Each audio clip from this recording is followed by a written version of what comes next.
Seigneur, notre Dieu, notre Père, Dieu de tendresse et de miséricorde, Dieu d'infinie bonté,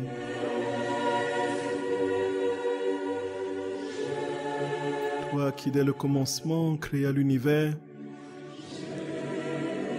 en 6 actes et fis l'homme à ton image et à ta ressemblance au dernier jour, pour qu'il participe pleinement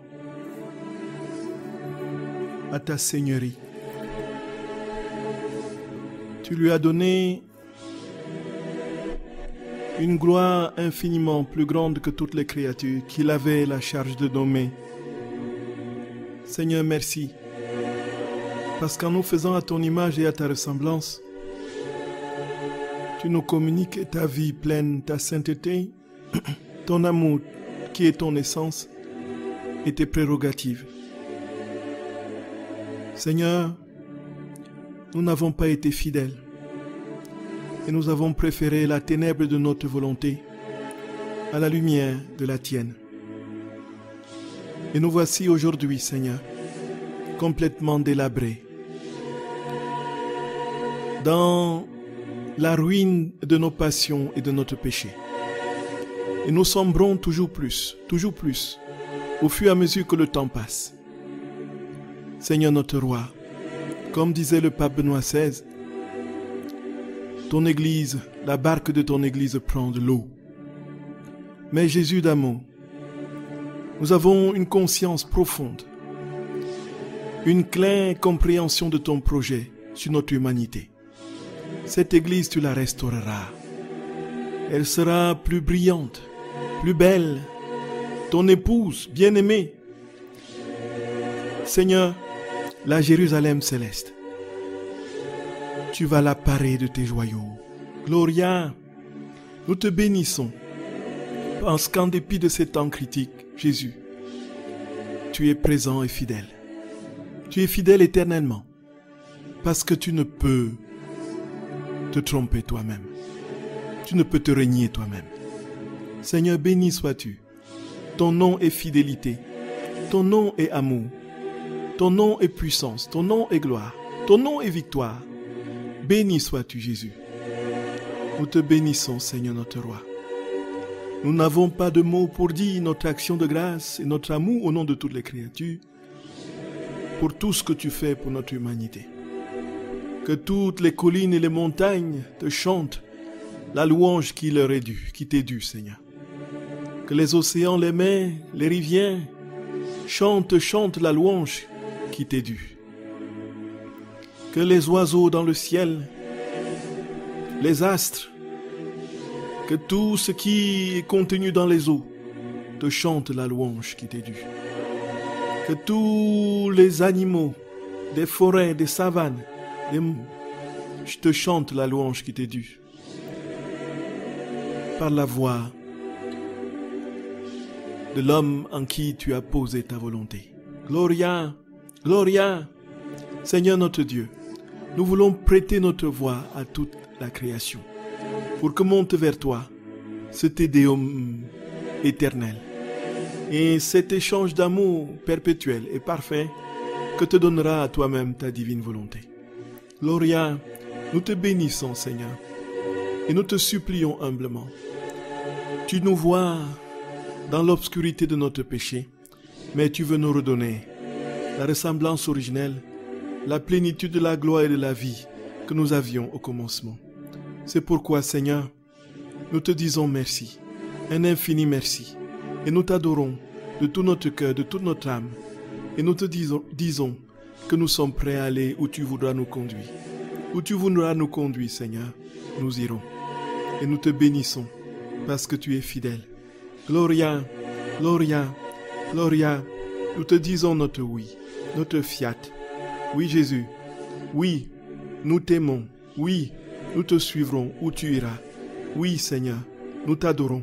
Oui, Seigneur, nous nous laisserons immoler. Gloria, Jésus d'amour, qui est comme toi, magnifique en sainteté et digne de louange, auteur de prodiges. Sois béni, Seigneur. Sois béni, notre roi. Sois béni. Nous te confions les auditeurs de ce soir et ceux de demain et des autres jours, Jésus. que la douche surabondante de ta vie coule sur chacune des âmes à l'écoute. Jésus d'amour, qu'ils reçoivent la douche de ton sang précieux. Ô Jésus d'amour, que l'eau et le sang qui ont coulé de ton côté ouvert les inondent et les ramènent dans la plénitude de l'état originel, l'état de sainteté dans ta divine volonté. Seigneur, nous avons confiance en toi. Nous t'aimons, Jésus. Nous te bénissons, nous t'adorons, nous te louons, nous te remercions éternellement. Sois béni, Jésus. Sois béni, Seigneur. Sois béni, notre roi. Sois béni, notre roi. Sois béni, notre roi. Gloria, Gloria, Gloria, Gloria, Gloria, Gloria, Gloria, Gloria, Gloria, Gloria, Gloria. Frères et sœurs bien-aimés dans le Seigneur, nous bénissons notre très saint Seigneur pour l'occasion qu'il nous donne encore une fois de parler de sa divine volonté dans cette vertu qui est la sienne, qui est la vertu même de Dieu, qui est la paix.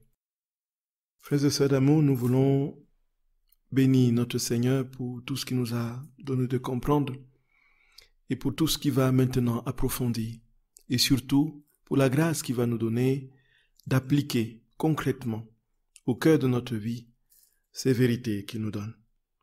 Nous avons confiance en toi, Seigneur, et nous savons qu'avec toi, nous irons jusqu'au bout, vers les prairies verdoyantes de la vie éternelle.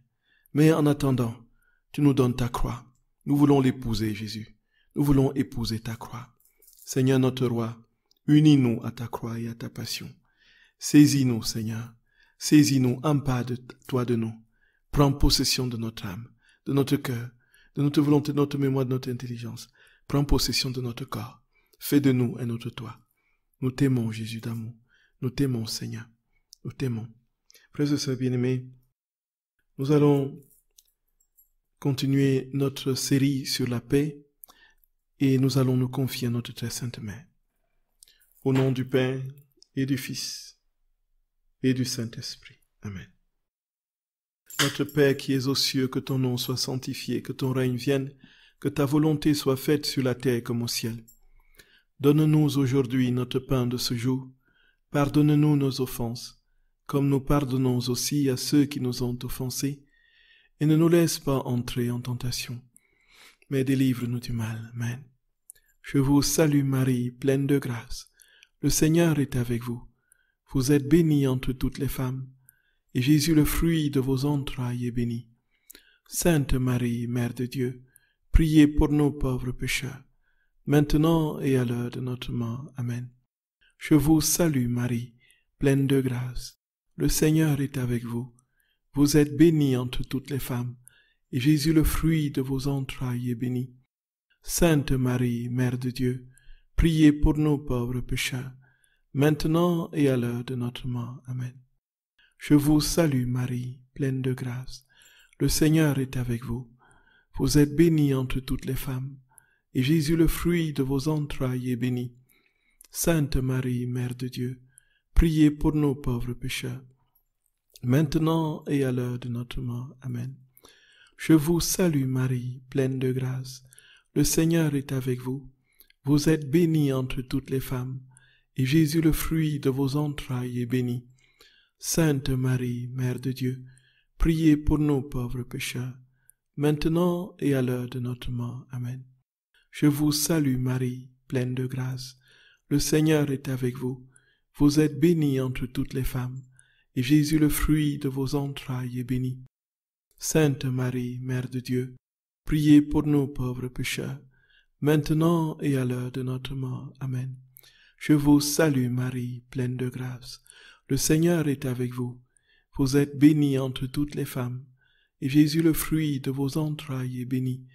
Sainte Marie, Mère de Dieu, priez pour nos pauvres pécheurs, maintenant et à l'heure de notre mort. Amen. Je vous salue Marie, pleine de grâce. Le Seigneur est avec vous. Vous êtes bénie entre toutes les femmes, et Jésus, le fruit de vos entrailles, est béni. Sainte Marie, Mère de Dieu, priez pour nos pauvres pécheurs, maintenant et à l'heure de notre mort. Amen. Je vous salue Marie, pleine de grâce. Le Seigneur est avec vous. Vous êtes bénie entre toutes les femmes, et Jésus, le fruit de vos entrailles, est béni. Sainte Marie, Mère de Dieu, priez pour nous pauvres pécheurs, maintenant et à l'heure de notre mort. Amen. Je vous salue Marie, pleine de grâce. Le Seigneur est avec vous. Vous êtes bénie entre toutes les femmes, et Jésus, le fruit de vos entrailles, est béni. Sainte Marie, Mère de Dieu, priez pour nous pauvres pécheurs, maintenant et à l'heure de notre mort. Amen. Je vous salue Marie, pleine de grâce. Le Seigneur est avec vous. Vous êtes bénie entre toutes les femmes, et Jésus, le fruit de vos entrailles, est béni. Sainte Marie, Mère de Dieu, priez pour nous pauvres pécheurs, maintenant et à l'heure de notre mort. Amen. Gloire soit au Père, et au Fils, et au Saint-Esprit, comme il était au commencement, maintenant et toujours, et dans tous les siècles des siècles. Amen. Ô mon Jésus, pardonnez-nous nos péchés, préservez-nous du feu de l'enfer, et conduisez au ciel toutes les âmes, surtout celles qui ont le plus besoin de votre sainte miséricorde. Ô Marie conçue sans péché, priez pour nous qui avons recours à vous. Ô Marie conçue sans péché, priez pour nous qui avons recours à vous. Ô Marie conçue sans péché, priez pour nous qui avons recours à vous.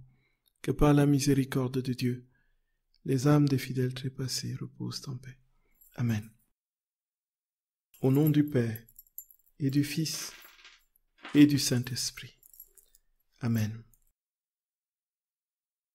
Chers frères et sœurs bien-aimés dans le Seigneur, je vous souhaite la bienvenue sur la radio de la Divine Volonté, la radio de l'Association française Luisa Picaretta. Nous voulons rendre de vives actions de grâce à notre Seigneur qui nous a introduits dans cette grâce sublime de l'accueil de sa vie dans la Divine Volonté et qui veut aujourd'hui plus que jamais régner dans nos cœurs, surtout en ces temps qui sont les derniers. Nous vivons un temps est en train de s'écouler devant nous. Oui, nous sommes en train de passer un cap. Et c'est pourquoi, frères et sœurs bien-aimés, plus que jamais, nous devons être armés. Nous devons être plus que jamais armés. Armés de quoi? Nos armes, les armes offensives et défensives de la foi, ce sont les armes que nous avons dans l'Épître aux Éphésiens au chapitre 6. La vérité pour ceinture, la cuirasse de la justice, l'épée de l'annonce là, le bouclier de la foi, le casque du salut, le zèle pour annoncer l'évangile comme chaussure. Voilà, frères et sœurs bien-aimés. Alors, qu'est-ce que cela veut dire tout cela? Pour être armé de la foi, pour avoir le casque du salut, le bouclier de la foi, la cuirasse de la justice, les chaussures de zèle et l'épée de l'annonce, qu'est-ce qui peut véritablement le mettre en place en nous, sinon la vie dans la divine volonté? Le monde ouvrira les yeux, et en ouvrant les yeux, frères et sœurs bien-aimés, il y aura énormément de purifications qui se seront produites. Et voici que, après ces purifications, il n'y a pas d'autre doute, l'humanité sera plongée dans la divine volonté. Et le petit reste vivra ce moment. Peut-être l'occasion nous sera donnée au cours d'une émission, au cours d'une série, de parler de ces questions de fin dernière que nous n'avons jamais abordées, à bon escient, exprès, parce que ce n'était pas le plus important. Le plus important étant de vivre ici et maintenant la vie dans la divine volonté. Il est possible que nous l'abordions un jour. Frères et sœurs bien-aimés, nous trouverons dans le livre du ciel un ensemble de réponses absolument lumineuses sur la situation du monde actuel et même la situation de l'Église. Nous avons tout simplement à espérer. L'Église ne sombrera pas. L'Église ne sera pas noyée. La barque tangue, mais il n'y aura pas de naufrage. Ce qui est certain, c'est que le Seigneur, au son de la trompette, qui est le moment où il a décidé, où il aura décidé véritablement de mettre un terme au mal, plus rien ne pourra lui résister. C'est pourquoi, frères et sœurs bien-aimés, l'enfer, comme dit Jésus à Luisa Picaretta, tremble quand il entend divine volonté. Parce que la divine volonté, c'est ce qui va le mettre hors d'état de nuit. C'est ce qui va le pulvériser. Alors, il va se déchaîner autant qu'il peut, parce qu'il sait que ses jours sont comptés. Mais gardez la paix. Jésus dit, vous aurez beaucoup à souffrir, mais gardez courage, j'ai vaincu le monde. Il a déjà vaincu le monde. Frères et sœurs bien-aimés, que Noël soit un joyeux Noël. Je nous le souhaite à tous, parfaitement, et de toutes les fibres de mon âme et de mon cœur, de mon être. Que Noël soit un joyeux Noël, joyeux Noël. Le monde est à Dieu. Dieu contrôle le monde. L'ennemi fait semblant d'être le maître du monde, mais c'est Dieu qui a créé toutes choses. Et c'est lui qui a le dernier mot sur toutes choses. Il est l'alpha et l'oméga. Frères et sœurs bien-aimés, sur ces paroles, avançons tout simplement confiants. Et justement, nous devons avoir une attitude qui soit celle de Dieu lui-même. Une attitude intérieure qui soit tout simplement structurée, portée, imprégnée de paix. Le chrétien, c'est celui qui doit vivre dans une paix constante. Et nous allons le comprendre. Et frères et sœurs bien-aimés, nous avions dit la dernière fois que la paix était une vertu de Dieu. La paix venait de Dieu. Et que la paix était, dans l'Écriture, tout simplement, un attribut essentiel, capital de Dieu. Il n'y a pas de paix sans Dieu. Et le Seigneur nous a très clairement dit, frères et sœurs bien-aimés, que il va nous préparer une place. Et quand il viendra nous chercher, c'est pour nous conduire là où il est. Pour que là où je suis, dit-il, vous aussi vous y soyez. Et nous avons dit que, frères et sœurs d'amour, la paix qui est la demeure, l'essence, le cœur de Dieu même, puisque c'est une vertu qui vient de lui, ne pouvait aucunement être donnée par autre chose que lui. Le Seigneur dit, la paix c'est lui. Il ne peut pas avoir de paix en dehors de lui. Et donc, pour retrouver la paix, le moment sera venu de parler de la modalité d'acquisition de la paix, il faut absolument retourner au Seigneur. Nous ne pouvons pas avoir la paix sans Dieu. Ce n'est pas possible. Sinon, ce seront des paix dérisoires, des paix subordonnées aux réalités caduques et éphémères, qui ne sont pas stables. Une paix qui est conditionnée. La paix que Dieu nous donne, elle est stable parce qu'elle est inconditionnelle, parce qu'elle ne dépend que de lui. Et nous avons longuement parlé de cela, frères et sœurs bien-aimés, en citant plusieurs textes de l'Écriture. Et le Seigneur nous dit tout simplement, quand il entre dans la maison fermée des disciples, il dit paix, la paix soit avec vous. Et frères et sœurs d'amour, il nous dit que nous ne soyons pas alarmés, que nous ne soyons pas inquiets. Il dit, frères et sœurs bien-aimés, en envoyant ses disciples, dans chaque maison où vous entrerez, dites paix à cette maison. Nous voyons bien qu'il n'y a pas d'autre possibilité pour notre humanité, frères et sœurs d'amour, de vivre la paix en dehors de Dieu. Dieu seul est paix. Voilà, c'était en très bref le résumé de notre causerie de la dernière fois. Alors nous allons poursuivre, toujours dans le même sens cette fois-ci, quittant les Écritures, bien sûr, il y a toujours une interférence, un aller-retour continuel entre l'Écriture et le livre du ciel. Nous allons davantage aborder les textes du livre du ciel où notre très saint Seigneur parle véritablement de la paix et de ce qu'elle est. Et le Seigneur nous donne des éclaircissements et des lumières comme il sait le faire, que personne, même avec l'intelligence d'Einstein, ne peut effectivement deviner.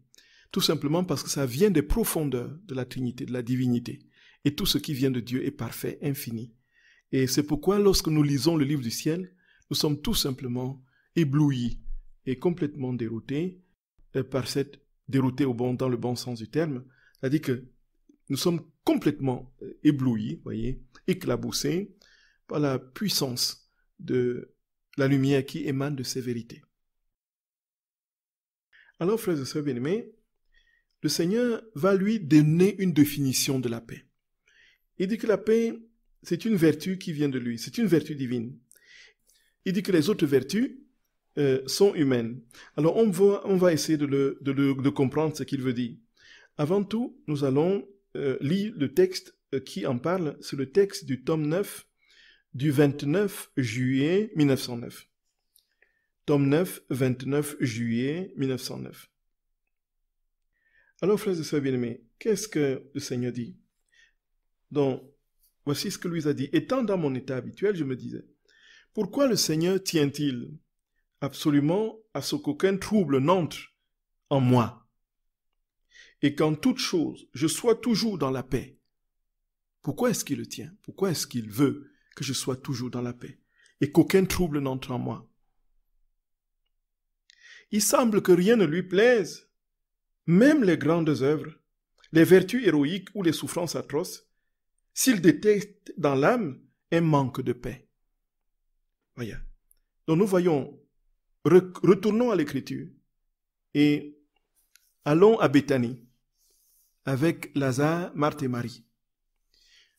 Marthe est en train de faire quelque chose d'extraordinaire. Qu'est-ce qu'elle fait? Elle est dans le service total, parfait. Elle se donne à fond pour que Jésus soit heureux, pour qu'il soit bien accueilli, pour qu'il ait ses petites grappes de raisin, pour qu'il ait ses petits fours, et pour qu'il ait, on devine la cuisine d'Aulon, son pain bien grillé, voilà, avec un assaisonnement, avec du houmous, voilà, comme les orientaux le font. Voilà, voilà. Elle lui prépare un repas, bref, de prince, de roi, parce qu'elle aime Jésus. Elle aime Jésus de tout son cœur.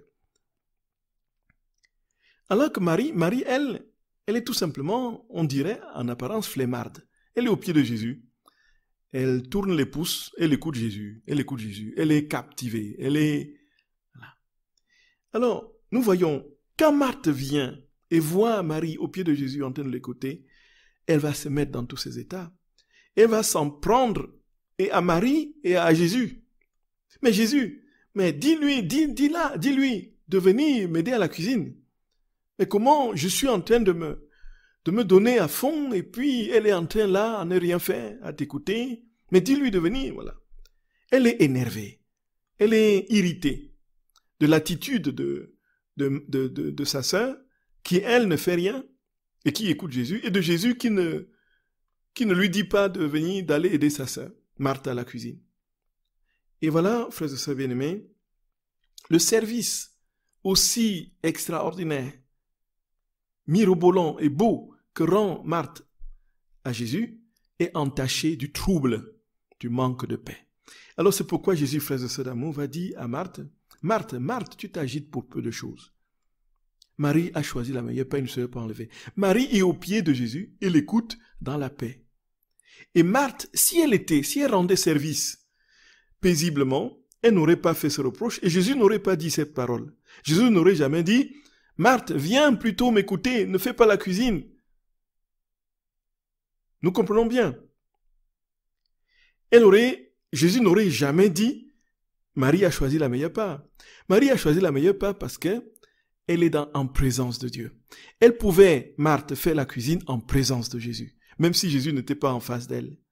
Et là, frères et sœurs bien-aimés, voilà la différence. Et Jésus dit ici à Luisa Picaretta que les services que nous pouvons rendre, quel que soit ce que nous pouvons manifester comme vertu, tant qu'il n'y a pas la paix au cœur de cette vertu, s'il détecte dans l'âme un manque de paix, il est dégoûté de cette âme. En quelque sorte, il n'est pas dans la vertu qui est exprimée. Ah, c'est inouï.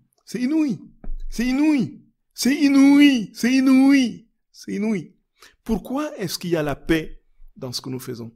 Parce que c'est Dieu en nous qui le fait. On est d'accord? On est d'accord, frères et sœurs bien-aimés?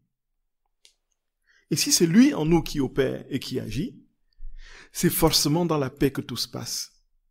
Et nous voyons très clairement tous les services que nous pouvons rendre. Et on dit, ah, j'ai fait ceci à tel, il ne m'a jamais dit merci. Oh, j'ai fait ceci, c'est moi qui ai fait cela, j'ai même fait ceci, j'ai même fait cela. Mais quand on le faisait, quelle était notre intention? Est-ce après pour nous plaindre de ce que nous n'avons pas de retour de ce que nous avons fait, ou nous remémorer ce que nous avons fait pour avoir un ascendant sur l'autre, pour qu'il se rappelle toujours que nous sommes ses bienfaiteurs et tout ça? Ma frère et sœur bien-aimés, voilà notre esprit humain. Et tout cela, l'irritation va très vite venir quand nous n'avons pas le retour de ce que nous avons donné. Et là, nous serons dans le trouble. Et tout ce que nous aurons fait sera annulé, parce qu'il n'y a pas de paix. Gloria. Parce que Jésus n'était pas au cœur de ce qu'on a fait. Même s'il était au cœur, on a rattrapé de manière désordonnée ce que nous avions fait. Dans le mauvais sens, on l'a rattrapé. Et on a laissé tout fondre dans la quête des intérêts. Et ça, il faudrait que nous le comprenions, frères et sœurs d'amour. Il faudrait que nous le comprenions. Il faudrait vraiment que nous le comprenions. Vraiment, vraiment, je nous en supplie, comprenons-le. C'est pourquoi nos actes actuels sont absolument incontournables. Chaque fois, demandons à Jésus cette grâce de l'introduire dans tout ce que nous faisons. Mettons-le dans tout ce que nous faisons. Implorons-le de venir nous donner ce cadeau. Frères et sœurs d'amour, prenons-le au mot. Dans les temps qui sont actuels, les temps désorientés qui sont les nôtres que nous vivons aujourd'hui, frères et sœurs bien-aimés, plus que jamais, nous devons nous enraciner dans la vie de Dieu. Dieu doit prendre toute la place en nous, toute la place dans tout ce que nous faisons. Frères et sœurs bien-aimés, j'oriente à dessein ces causeries sur le plan purement pratique parce qu'il n'y a que cela qui va sauver le monde. Il n'y a que cela qui va sauver le monde. C'est des âmes qui vivent dans la divine volonté, qui vivent en Dieu, qui pratiquent la parole de Dieu, qui font ce que Dieu fait en eux, qui vont illuminer le monde. Ça ne sert à rien de crier, de jacasser, de tourner, de triturer les ménages de gauche à droite. La vérité est là, frères et sœurs bien-aimés. Il faut vivre, il faut vivre. Et le Seigneur dit, écoute bien, tout ce qui n'y a pas, tout ce qui n'est pas estampillé de ma paix, ça veut dire que ton intérêt était là-dedans. Cherche bien, cherche bien, cherche bien. Jésus continue toujours au même tome. À ce moment, d'une voix digne et imposante, il répondit à mon interrogation en me disant, « Parce que la paix est une vertu divine, alors que les autres vertus sont humaines. Ainsi, toute vertu qui n'est pas auréolée de la paix ne peut être appelée vertu, mais plutôt vice. Voilà pourquoi la paix me tient tant à cœur. La paix est le signe le plus sûr qu'on souffre et travaille pour moi. Elle est un avant-goût de la paix dont mes enfants jouiront en moi au ciel. » Gloria, oh là là, frères et sœurs d'amour, je ne sais pas ce qui se passe dans votre âme, mais mon cœur brûle du désir d'être tout au Seigneur. Vraiment. Et je me rends compte que je suis toujours plus malheureux, plutôt misérable de n'être pas en correspondance avec ce cadeau absolument lumineux que Dieu nous propose en ce temps. Et je me rends compte au fur et à mesure que le temps passe, frères et sœurs d'amour, que le peu que je peux, dans l'ordre des actes actuels, demander à Jésus de venir faire des actes en nous, c'est vrai que je vois des changements profonds dans mon âme. Mais ce n'est pas encore cela. Je ne suis pas encore là. C'est je suis tellement loin encore. Mes frères et sœurs, quand on écoute ces paroles, on est enflammé. Le cœur est brûlant. Le cœur est brûlant. Le cœur est brûlant. Alors maintenant, essayons de comprendre ce que Jésus veut dire quand il dit que les autres vertus sont humaines et que cette vertu-là, la paix, est une vertu divine. Alors, frères et sœurs bien-aimés, comprenons. Alors, j'ai dans un Zoom avec les prêtres, dans un cénacle de prêtres mensuel que nous avons. Alors, j'ai essayé de présenter ce texte-là pour que chacun dise un peu ce qu'il peut comprendre de ce texte. Alors, c'était assez brumeux dans mon esprit. Alors, je me suis dit, mais les autres vertus, en quoi elles sont humaines, puisque les vertus viennent de Dieu? Alors, c'est alors qu'un frère prêtre m'a envoyé la réponse le jour d'après, et ça a été lumineux. Alors, voici ce qu'il a dit. Il a dit qu'en fait, les autres vertus ont besoin de la volonté humaine. On est d'accord, frères et sœurs bien-aimés? On est d'accord, frères et sœurs d'amour? Pardon, j'ai l'impression que je suis devant les gens. J'ai tellement l'habitude. Donc, alors, les autres vertus ont besoin, il y a une part de l'homme qui est absolument indispensable. Donc, la foi, même quand c'est une vertu théologale, la foi demande notre acquiescement, notre oui, on est d'accord. L'humilité, par exemple, demande notre oui, justement. Bon, mais en fait, la paix, elle est souveraine. C'est-à-dire que il n'y a pas une formule pour avoir la paix. Il faut être en Dieu pour avoir la paix. Donc, elle est parfaitement donnée par Dieu sans une correspondance avec une action de notre part. La preuve, c'est que nous nous surprenons dans la paix ou nous nous surprenons hors de la paix. Nous nous surprenons hors de la paix pour une cause. Et nous nous surprenons immédiatement dans la paix quand Dieu est là. Parce que Dieu, quand il est là, il vient avec. La paix il ne nous demande pas, est-ce que tu veux être en paix? Non, il dit, je suis là et ce qu'il est, la paix, est immédiatement là. Et donc, il y a plus cette conjugaison de notre effort avec la grâce qui est donnée dans l'ordre de la sanctification, mais c'est uniquement la plénitude de la paix de Dieu qui nous est ainsi donnée.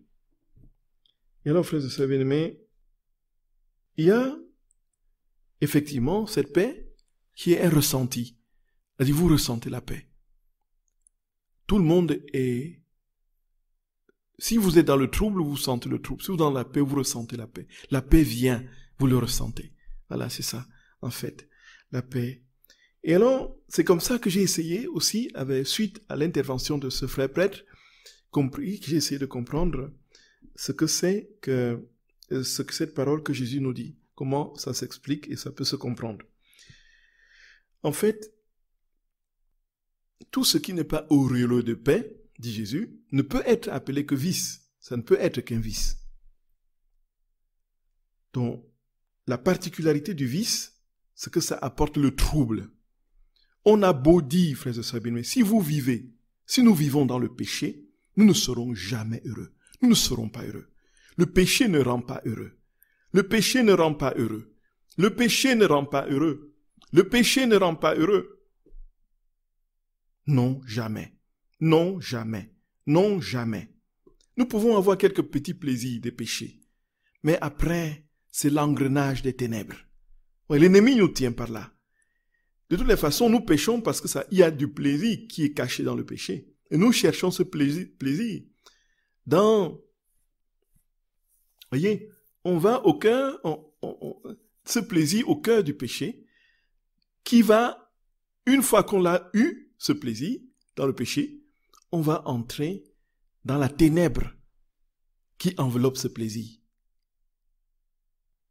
C'est pourquoi, frères et sœurs bien-aimés, dans la divine volonté, l'œuvre de sanctification est absolument indispensable et déterminante. Ça doit vraiment, vraiment, vraiment être ancré en nous. Frères et sœurs bien-aimés, voilà une des définitions que le Seigneur donne de la paix. Il dit que la paix, c'est une vertu divine. C'est-à-dire qu'elle s'imprègne dans l'âme. Et l'âme, Gloria, l'âme est ainsi conduite à vivre la vie de Dieu. Et elle ressent cette paix, sans aucun effort de sa part, puisque c'est la conséquence de la présence de Dieu en elle. Voyez. Alors, frères et sœurs bien-aimés, Jésus dit donc que lorsqu'on est dans la paix, on est dans la sphère de Dieu. On est dans sa sphère.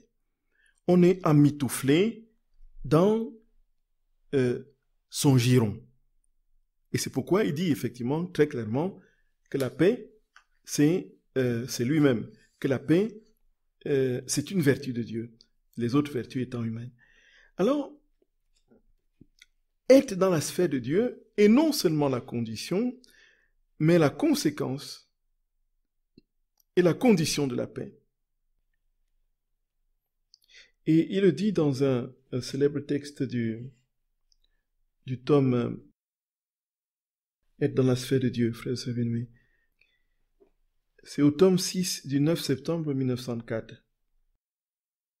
Alors, Frères et sœurs bien-aimés, donc nous allons essayer de faire la différence très bientôt entre la paix qui n'est pas absence de souffrance. On peut souffrir. Et cette souffrance peut progressivement se changer en joie et en paix. Gloria, Gloria. Frères et sœurs bien-aimés, quand on va tenir un tel discours, on va nous taxer pour des... Voilà. C'est ça, c'est pourtant ce que Jésus dit. Nous pouvons être dans une souffrance extrême, mais être dans la paix. Et ça, c'est absolument véridique. Et nous ne pouvons pas, frères et sœurs d'amour, nous ne pouvons pas vivre dans le trouble et espérer être et vivre en Dieu. Le trouble, on l'entend, hein? Le trouble, on l'entend. On l'entendra. Il n'y a pas d'incompatibilité entre la souffrance extrême, y compris la souffrance psychique et la souffrance voilà, et la paix. Il n'y a pas d'incompatibilité. Les deux peuvent aller ensemble. Et c'est pourquoi les très grands saints souffraient énormément, mais dans une paix céleste. Donc il faut bien faire la différence. Souffrir ne signifie pas qu'on est hors de la paix. Voici ce que Jésus dit, frères et sœurs bien-aimés, être dans la sphère de Dieu. 6 septembre 1904. Poursuivant dans mon état habituel, je me sentais perturbé par l'absence de mon adorable Jésus. Après m'être donné beaucoup de peine, Jésus est venu et m'a dit, ma fille, dès que l'âme sort des profondeurs de la paix, elle quitte la sphère divine, écoutons frères et sœurs bien-aimés, et se retrouve dans la sphère soit diabolique, soit humaine. Oh Jésus d'amour, frères et sœurs bien-aimés, frères et sœurs de mon cœur. Ouais. Louisa était constamment dans l'impatience de voir son Jésus. Jésus ne venait pas. Elle avait beau crier. Jésus parfois ne se faisait pas voir. Et donc elle s'impatientait. Et là, ce n'était pas des heures, parfois c'était juste 5 minutes. Parfois Jésus sortait en elle pour la rassurer. Et alors Jésus, cette fois-ci, devant son inquiétude, lui apparaît et dit, ma fille, pour lui donner la leçon, dès que l'âme sort des profondeurs de la paix et quitte la sphère divine, si nous quittons la paix, si nous n'avons plus la paix, c'est que nous ne sommes plus en Dieu. Et cela veut dire quoi? Cela veut dire que même les choses qui peuvent nous contrarier à bloc, ce qui peut nous écraser au point de nous mettre le moral dans les chaussettes, comme on dit, ne peut entamer la paix en nous. Si nous vivons cela en Dieu, nous ne perdrons pas la paix. Et c'est pourquoi dans la situation actuelle du monde et de l'Église, il y a énormément de chrétiens qui perdent la paix, qui perdent le courage, qui abandonnent, qui désespèrent, qui baissent les bras. Où allons-nous? Nous avons prié, mais rien ne change. Au contraire, tout s'empire. C'est plus que jamais, frères et sœurs bien-aimés, cette actualité, ce message de la paix est plus que jamais d'actualité. Nous devons garder la paix dans toutes les formes de contrariété. Et le Seigneur dit, si tu quittes la paix, tu n'es plus en moi. Tu es soit dans ton humanité, soit c'est le diable. Et c'est cela justement. Cela justement. Et on voit les grands saints, quand ils avaient les visions et les apparitions de Jésus, habituellement, Jésus venait, et puis ils avaient un moment de recul. Jésus dit, n'ayez pas peur, n'aie pas peur. Sois dans la paix. Et chaque fois que Jésus revenait, ils étaient inondés d'une onction de paix, telle qu'ils étaient baignés dans un océan de paix quand Jésus leur parlait ou quand la Vierge leur parlait. Et parfois, le démon singeait Jésus. Qu'est-ce que le démon faisait? Il prenait aussi des apparences, effectivement, de Jésus. Il venait et avec des... Et voici, contrairement à ce que ils vivaient quand Jésus véritablement venait, au fond d'eux, au lieu d'avoir la paix, ils étaient troublés, perturbés de mille manières. Ils étaient dans une forme de trouble. Alors, c'était pour eux le signe que ce n'était pas Jésus. Alors, ils disent, qui es-tu? Ils versaient l'eau bénite et cette apparence de Jésus se transformait en un démon. Parce qu'ils ne peuvent pas donner la paix. Le démon ne peut pas donner la paix. Si vous êtes dans une situation, même dans le discernement, c'est connu aujourd'hui, le signe que vous êtes vraiment dans le bon chemin et que le discernement est bien fait, c'est que vous êtes rempli de paix. Vous êtes rempli de paix. C'est absolument inouï, frères et sœurs bien-aimés. Et Jésus dit donc que si tu quittes la paix, tu es soit dans ton humanité, soit c'est le diable qui est au contrôle. Et Jésus continue, toujours dans ce même passage. La paix permet de savoir si l'âme cherche Dieu ou pour elle-même. Si elle agit pour Dieu, pour elle-même ou pour les créatures. Si c'est pour Dieu, l'âme n'est jamais perturbée. On peut dire que la paix de Dieu et la paix de l'âme vont ensemble et que les frontières de la paix entourent l'âme, de sorte que tout est transformé en paix, même les guerres elles-mêmes. Au contraire, si l'âme est perturbée, même au sujet des choses les plus saintes, cela montre que ce n'est pas Dieu que l'âme cherche, mais ses intérêts personnels ou quelques buts humains. Par conséquent, si tu ne te sens pas calme, cherche la vraie raison en ton intérieur. Corrige ce qui ne tourne pas rond et tu retrouveras la paix. Voilà, frères et sœurs bien-aimés, on ne peut pas être plus clair. On ne peut pas être plus clair. Jésus dit, si c'est pour Dieu, tu ne seras jamais perturbé. Mais si c'est pour toi-même, le trouble va s'inviter. Et alors, il y a une chose à comprendre. Ça ne veut pas dire que nos actions du début à la fin sont truffées d'intérêt. Voyez? Nous faisons des choses pour le Seigneur. Nous faisons des choses pour lui de tout notre cœur, de toute notre âme. Et en cours de chemin, il y a une interférence. Mais cette interférence n'annule pas tout ce qui a précédé. Cette petite interférence qui peut durer un petit moment, peut repartir de nouveau sur des bonnes bases et dans cette même logique du don, du total don de nous-mêmes au Seigneur et à lui seul. Et en ce moment, frères et sœurs bien-aimés, nous entrons de nouveau dans la paix et Dieu continue son œuvre en nous. Frères et sœurs bien-aimés, vous pouvez poser vos questions au numéro habituel. À tout à l'heure, frères et sœurs bien-aimés. À tout à l'heure.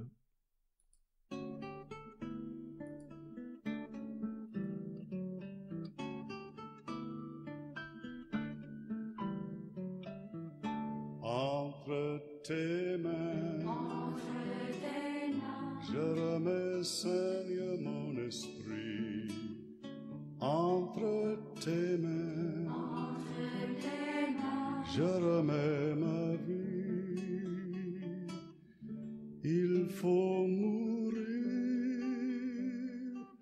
afin de vivre. Entre tes mains, je remets ma vie. Entre tes mains, je remets, Seigneur, mon esprit. Entre tes mains, je remets ma vie. Il faut mourir afin de vivre. Entre tes mains, je remets ma vie.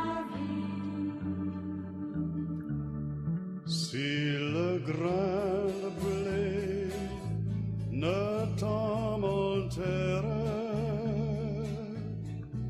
s'il ne meurt, il reste seul. Mais s'il meurt, il porte beaucoup de fruits, et c'est un fruit vie qui demeure. Entre Tes mains, je remets, Seigneur, mon esprit. Entre tes mains, je remets ma vie. Il faut mourir afin de vivre. Entre tes mains, je remets ma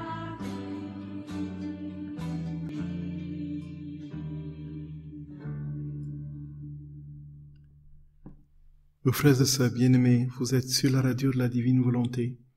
Nous bénissons notre très saint Seigneur pour la grâce qu'il nous fait d'être tout à lui et de vivre pour sa gloire.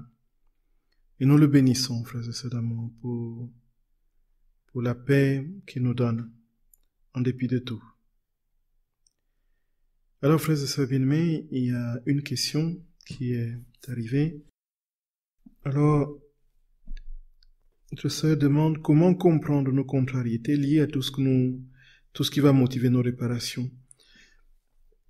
Donc, ce qui est sûr, donc on a essayé d'en parler très brièvement, nos souffrances ne sont pas fictives. Les souffrances que nous vivons ne sont pas fictives. Et si elles sont réelles, elles nous font vraiment souffrir. C'est une manière de le dire. Cela veut dire que quand nous souffrons vraiment. Nous ne faisons pas semblant de souffrir. Donc, quand nous écoutons une mauvaise nouvelle au niveau de l'église, nous avons mal. Ça nous fait mal. Quand nous voyons quelqu'un, quand nous sommes en souffrance physique, nous avons mal. Nous avons mal.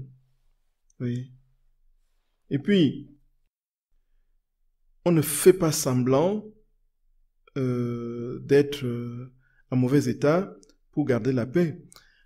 Il n'y a pas un paravent surnaturel qui vient couvrir notre âme pour nous empêcher de souffrir. Non, nous souffrons vraiment. Sauf que, effectivement, toutes ces souffrances, les contrariétés et tout le reste, comme on l'a dit, ne sont pas incompatibles avec la paix. Nous pouvons être dans une paix profonde et les vivre.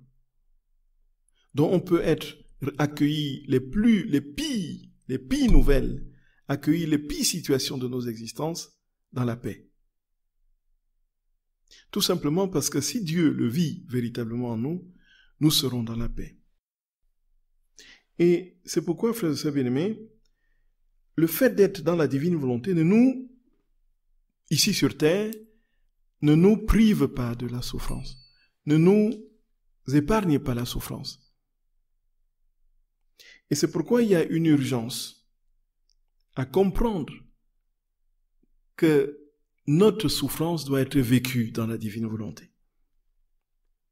Et c'est alors que le Seigneur donne des explications. On pourrait éventuellement un jour faire une série sur les souffrances de la croix, dans la divine volonté, comment souffrir dans la divine volonté. Jésus donne de lumineuses explicacations à Luisa Picaretta sur la nature de la souffrance dans la divine volonté. Alors il y a ceci qui lui dit que lorsque nous souffrons, en fait, Jésus souffre en nous, c'est lui qui souffre. Et comme c'est Jésus qui souffre, c'est tout le ciel qui souffre. Mais comme on ne peut pas souffrir au ciel, qui devrait souffrir? Mais comme on ne peut pas souffrir au ciel, alors qu'est-ce qui se passe? C'est tous les saints au ciel qui se mettent en prière pour nous. Et c'est pourquoi notre fardeau est plutôt léger. Voyez, frères et sœurs bien-aimés, c'est pourquoi notre souffrance est plutôt légère. Et c'est là, justement, que nous comprenons la nécessité de vivre totalement, pleinement, parfaitement en Dieu ici-bas, pour que tout ce que nous aurons enduré, non seulement la souffrance est légère, mais en plus de cela, le Seigneur qui souffre en nous et par nous va répercuter cette souffrance dans l'ordre des réparations sur toutes les générations passées, présentes et futures. Et nous serons capables du fait que nous avons souffert dans la divine volonté et que nous avons été contrariés, que Jésus a été contrarié en nous, de réparer des quantités infinies d'opprobre et de blessures qui ont été faites au cœur du Seigneur par tous les hommes de tous les temps. Et là, frères et sœurs bien-aimés, c'est absolument lumineux. Oui. Donc, c'est ça. Donc, notre sœur ajoute que, par exemple, quand la communion, le prêtre dépose le calice et demande à chacun de venir se servir, effectivement, ça fait souffrir le cœur de Jésus. Ça fait souffrir le cœur de Jésus. Alors, il y a une deuxième question. Est-ce que on peut être dans l'indifférence émotionnelle en étant dans une paix profonde et souffrir pour les âmes qui pourraient se perdre? Non, on ne peut pas être dans... C'est-à-dire que notre vie dans la divine volonté ne nous carapace pas et ne nous donne pas, comment dire, n'anesthésie pas nos émotions et nos affects. Sinon, nous ne serions pas humains, nous serions des machines, des robots. Jésus a vraiment souffert, il a vraiment pleuré sur la croix, il a pleuré son ami Lazare. Pourtant, il était Dieu, oui Dieu. Il a versé ses larmes sur Jérusalem. Il a pleuré. Donc, les émotions de notre très saint Seigneur étaient là. Pardon. Quand on pense que Jésus, frère de ce bien-aimé, voyez quand il est comment le soldat vient le gifler, il titube, tout le monde ricane. Vous pensez qu'il prenait ça avec joie? Et les larmes qu'il a versées sur la croix, il a pleuré sur la croix pour nous. Et quand il criait « Sitio, Sitio, Sitio, j'ai soif, j'ai soif », que faisait-il, frères et sœurs bien-aimés? Que faisait-il? Il gémissait, il pleurait. Donc, déjà ça, une chose est claire, la vie dans la divine volonté ne supprime pas et ne gomme pas nos affects. Sinon, ce serait une vie robotique. Alors, maintenant, si on parle d'indifférence, c'est qu'il y a quelque chose de nettement moins positif. C'est que si on est indifférent, c'est qu'on est dans un état où la souffrance de l'autre ne nous atteint pas. Et si nous vivons une paix en ce moment, parce que la souffrance de l'autre ne nous atteint pas, ce ne sera pas forcément parce que nous sommes dans la divine volonté pleinement établie, mais c'est parce que nous n'avons pas participé à la souffrance de l'autre. Mais même en participant de la souffrance de l'autre, nous pouvons garder la paix. Donc ici, indifférence émotionnelle et paix profonde dans et peut-être le fait que nous ne sommes pas intéressés à l'autre. Et si nous nous intéressons à l'autre, même si nous nous intéressons à l'autre, nous ne devrons pas perdre la paix. Voilà, c'est ça en fait. Donc je suppose qu'ici, il y a une personne qui souffre et moi qui suis dans mon indifférence et puis je ne compatis pas à ce qu'il vit. Ou encore une autre possibilité pour comprendre la question, c'est que est-ce que le fait qu'on ne ressente pas Dieu, par exemple, le fait qu'on ne le sent pas en nous et en nos âmes, et que l'on vit dans la paix, effectivement, on offre, si c'est le sens, cette indifférence émotionnelle, donc cette absence de sensibilité spirituelle, de sentiment de Dieu, on peut l'offrir pour ceux qui se perdent effectivement. Effectivement. Et de cela, je connais beaucoup de personnes, notamment une, qui depuis des années et des années, plus de 40 ans, 50 ans, vit dans la nuit obscure de l'âme. La nuit, c'est que vraiment, c'est intense, où elle n'a pratiquement, en 40, 50 ans, jamais senti la présence de Dieu. Senti comme nous, souvent nous le sentons dans les effluves émotionnelle et tout ça. Et cette personne a une foi à renverser, à déplacer les montagnes. Et elle prie des heures et des heures. Mais jamais Dieu ne lui a fait grâce d'avoir le sentiment de sa présence, d'être consolé, les consolations sensibles. Et alors, j'ai dit à cette personne, voilà, le Seigneur certainement te laisse dans cette sécheresse pour que vous fassiez réparation pour toutes les âmes qui se perdent, qui ne le connaissent pas. Et dans ce sens, effectivement, c'est le cas. Et c'est la vérité. Que d'âmes, que de centaines de milliers, de millions d'âmes aura-t-elle porté au Seigneur en accueillant cet état d'indifférence émotionnelle et d'absence de consolation sensible? Là, c'est vraiment, frères et sœurs bien-aimés, la vie dans la divine volonté. On est détaché de tout, y compris de ce que Dieu peut nous donner de senti de lui. Alors on lui dit fiat en tout. Si tu veux que je te ressente, fiat. Si tu ne veux pas que je te ressente, fiat. Fiat en tout. Et sur ce, frères et sœurs d'amour, je souhaite que vous passiez tous, chacun, chacune, une fête de Noël comme vous n'avez jamais eu, une fête remplie de sa paix et de sa joie.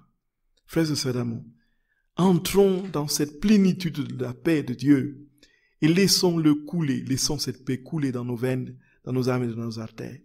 Que l'enfant Jésus, dans ses excès d'amour, prenne forme dans vos vies, dans la crèche vivante que vous êtes, dans les hosties que nous deviendrons, et que nous soyons des réverbérations parfaites de sa présence, qu'on le voit sur nos visages, qu'on le voit dans notre cœur, qu'on le voit dans tout ce que nous faisons et disons, qu'on le voit dans nos vies gravées. Frères et sœurs bien-aimés, qu'il vous bénisse et vous garde.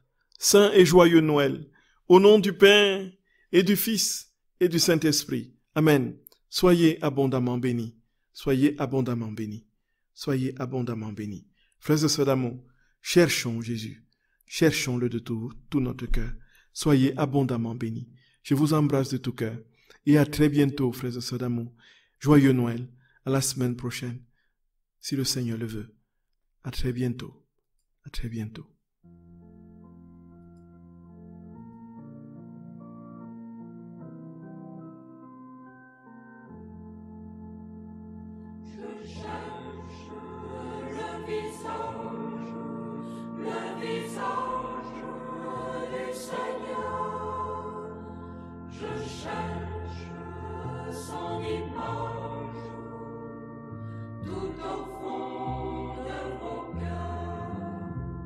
Vous êtes le corps de Christ, vous êtes le sang de Christ, vous êtes l'amour de Christ. Alors, qu'avez-vous fait de lui? Je cherche le visage du Seigneur.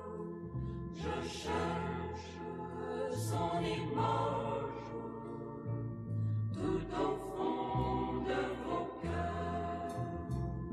Vous êtes le corps de Christ, vous êtes le sang de Christ, vous êtes la paix de Christ.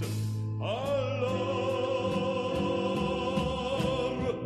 qu'avez-vous fait de lui? Je cherche le visage du Seigneur. Je cherche son image tout au fond de vos cœurs. Vous êtes le corps de Christ, vous êtes le sang de Christ. Vous êtes la joie de Christ. Alors, qu'avez-vous fait de lui? Je cherche le visage du Seigneur. Je cherche son image tout au fond de vos cœurs. Je cherche le visage du Seigneur.